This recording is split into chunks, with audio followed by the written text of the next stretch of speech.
இன்றே டவுன்லோட் செய்து உங்கள் ஃபேவரட் ஷோக்களை என்ஜாய் பண்ணுங்க.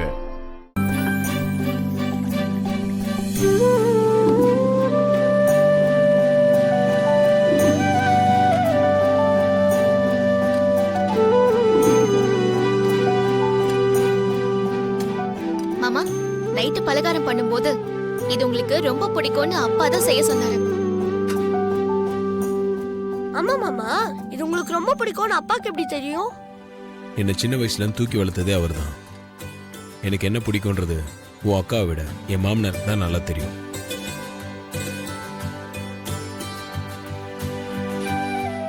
நீங்களும் வாங்க மாமா, ஒன்னா உட்காந்து சாப்பிடலாம். பரவாயில்ல, நீங்க சாப்பிடுங்க, நான் அப்புறமா சாப்பிட்டுக்கிறேன். இப்போ நீங்க என் பக்கத்துல எல்லாம் போட்டு உட்காந்து சாப்பிடலன்னா நான் ஏஞ்சி போயிடுவேன். ஐயோ, நீ கணேசா இப்படி வந்து உட்காரு. வாங்க. அப்பா உட்காருங்க, வாங்கப்பா. சாப்பிடுங்க மாமா. நீங்க சாப்பிடுங்க மாப்பிள்ள. சரி. இவ்ளோ நேரம் ஆகியும் இந்த ஸ்வீட் பாக்ஸ ஓபன் பண்ணாம இவங்க என்னதான் வேடிக்கை பார்த்துட்டு இருக்காங்கன்னு தெரியலையே. நாம ரொம்ப நேரம் இங்க நின்று அவுட் ஹவுஸ் வேடிக்கை பார்த்துட்டு இருந்தோம்னா அதை யாராவது பார்த்தாங்கன்னா நம்ம மேல சந்தேகம் வந்துரும். எப்படியோ ஸ்வீட் சாப்பிடுறதுக்கு பாக்ஸ ஓபன் பண்ணி தானே ஆகணும்.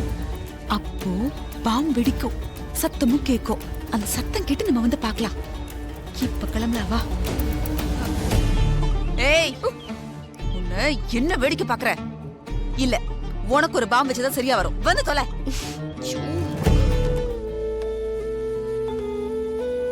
நம்ம தலை தீபாவளி நல்லபடியா முடிஞ்சு சந்தோஷம் தானே? ரொம்ப சந்தோஷம் மாமா. சரி மாமா, எங்க நான் சொல்லிட்டு கிளம்புறேன். உடனே கிளம்பணுமா மாமா? இன்னும் கொஞ்ச நேரம் இருந்துட்டு போலாம்ல? கொஞ்ச நேரம் இல்ல, எப்பவும் கூட இருக்கணும் தான் ஆசை. ஆனா நல்ல நாள் அதுமா நான் வீட்டுல இல்லைன்னா அம்மா என்ன தேட ஆரம்பிச்சிருவாங்க. அப்புறம் பிரச்சனை ஆயிடும்.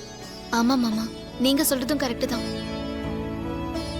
கணேசா, என்னக்கா? உன் மாமா கிளம்புறாரு, அப்பா வர சொல்லு. அப்பாவே வராருக்கா. எங்க தலை தீபாவளி அசத்திட்டீங்க மாமா, ரொம்ப சந்தோஷம். நான் கிளம்பட்டுமா? ஒரு நிமிஷம் இருங்க மாப்பிள்ள. டே கணேஷா, இங்க வாடா. இருங்க இருங்க, எங்க போறீங்க? உங்களை வெறுங்கையோட எப்படி அனுப்புறது? கொஞ்சம் இருங்க, நான் போய் ஸ்வீட் வாங்கிட்டு வந்துடுறேன். அதெல்லாம் எதுவும் வேண்டாம், நீங்க கொஞ்சம் அமைதியா இருங்க. அப்படி இல்லை மாப்பிள்ள, தீபாவளிக்கு விருந்துக்கு வந்த மாப்பிள்ளைய வெறுங்கையோட அனுப்புறது முறையில்லை. கொஞ்சம் வெயிட் பண்ணுங்க மாப்பிள்ள. நீ எதுவும் அப்பாவுக்கு சொல்ல. மாமனார் மருமகனுக்கு இடையில நான் வர மாட்டேன். நீங்களாச்சும் உங்க மாமனாராச்சும். எல்லாரும் ஒரு நிமிஷம் இருங்க.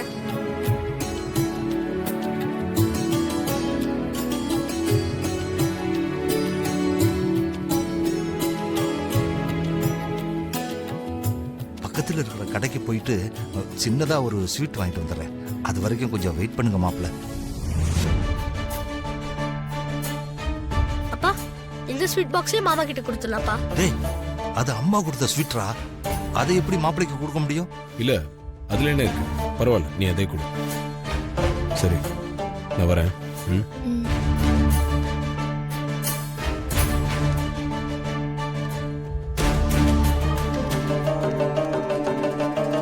என்ன அது? தல தீபாவளி நல்லபடியா முடிஞ்சதா? நல்லபடியா முடிஞ்சுப்பா. பார்வதி ரொம்ப ஹாப்பி ஆயிட்டா. ஆமா, மாமனார் வீட்டுல உனக்கு புது ட்ரெஸ் எல்லாம் கொடுக்கலையா? கொடுத்தாங்கப்பா, பட்டு வெட்டி பட்டு சட்டை, மோதிரம் கூட போட்டாங்க. நைஸ். மாமனார் வீட்டுல போட்ட மோதிரம் விரல்ல போட்டிருக்க, ஓகே. பட்டு வேட்டி பட்டு சட்டை எங்க? மாமனார் எடுத்து கொடுத்த ட்ரெஸ் போட்டுட்டு வந்து வந்தவன் என்கிட்ட காமிச்சிருந்தா அதை பார்த்து நான் சந்தோஷப்பட்டிருப்பேன்ல. அது என்ன கையில? ஸ்வீட் பாக்ஸ் பா. வெறும் கையோட அனுப்பக்கூடாதுன்னு என் மாமனார் கொடுத்து அனுப்பிச்சாரு. அந்த ஸ்வீட் பாக்ஸ என்கிட்ட கூட பா. உங்க அம்மாக்கு தெரியாம நான் ஒளிச்சு வச்சு சாப்பிடலாம். ஆதி, என்கிட்ட கூட பா. சொன்னா கேளுங்க, வேண்டாம். ஆதி please. Aadhi, Aadhi கூடாதி. Aadhi please. ஆதி விடுங்கன்றல, கை எடுங்க.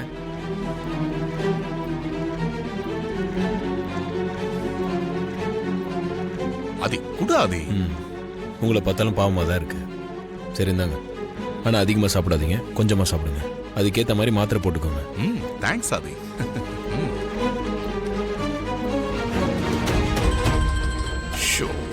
இது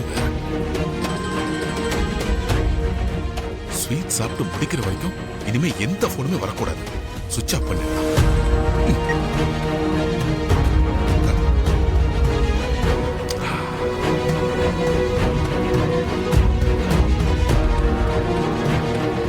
நிறுத்துங்க.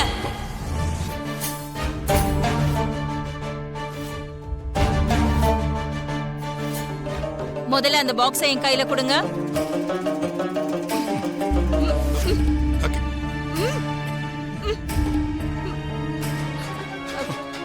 விடுங்க விடுங்க ப்ளீஸ் ப்ளீஸ் அகிலா. விடுங்க.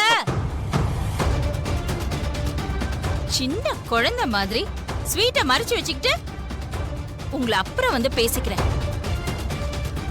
ம்.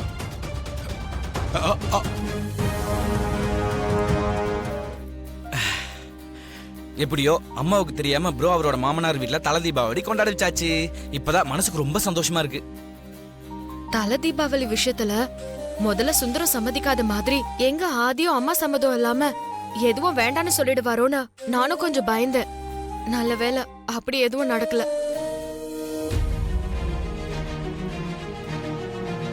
ஹனிமூன் ட்ரிப் பிளான் பண்ணப்போ ப்ரோ அதை வேண்டான்னு சொன்ன மாதிரி இதையும் வேண்டான்னு சொல்லிடுவாருன்னு நினைச்சு ஐசு.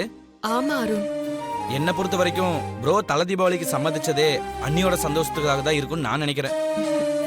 ஆமா அருண், ஆதியும் பார்வதியும் ஒருத்தர் நல்லா புரிஞ்சு வச்சிருக்கிறதுனால பார்வதி மனசுல இருக்கிற ஏக்கத்தை ஆதி புரிஞ்சுக்கிட்டு பார்வதிய சந்தோஷப்படுத்த நினைச்சுதான் ஆண்டிக்கு தெரியாம தல தீபாவளிய கொண்டாட அவர் சம்மதிச்சிருக்காரு.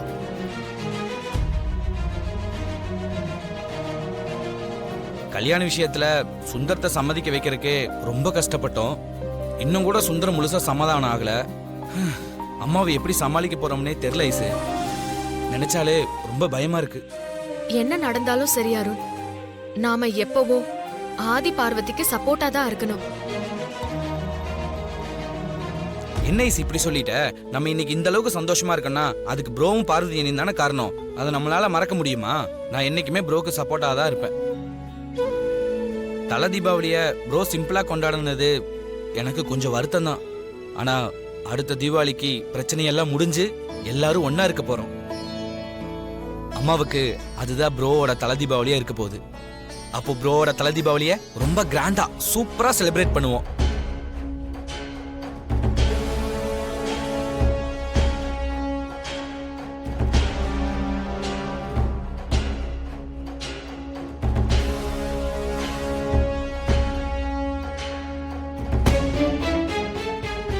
வாங்கம்மா.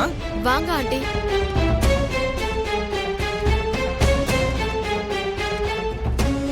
தல தீபாவளின்னு ஆதிய சம்பந்தப்படுத்தி ஏதோ பேசிட்டு இருந்தீங்களே, என்னது?